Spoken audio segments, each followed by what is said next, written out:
ko, may search warrant andyan sa kay Judge Joan, 2024 pa yan, andyan kay Judge Joan sa branch to po. Yun ang kunin nyo po. Ako ang damputin nyo dahil ako ang nagpirma po para padlakan ang lahat ng establishment kaya in 72 hours. Magpadlak na kayo. Magpadlak na kayo, dinampot nyo ang aking member opisyal. Gusto nyo magbaha ng dugo. Tandaan nyo to. Kayo lahat dito sa Surigao, magsara na kayo in 72 hours. Magsara na kayo sa ginawa nyo. In 72 hours, Ferdinand Marcos Jr. Magbaha ng dugo sa Surigao in 72 hours.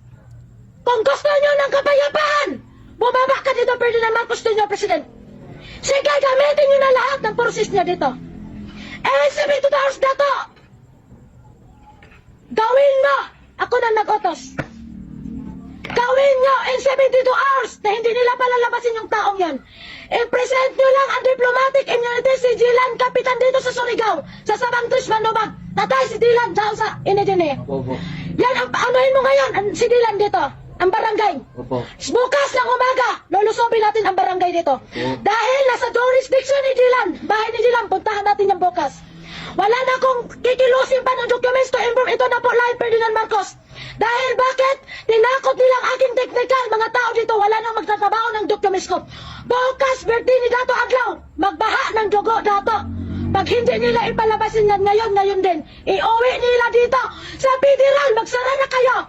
Dahil ang aking forces hindi matalaban yan ng itak, barel. Hindi matalaban po. Tandaan nyo to. Walang maniniwala.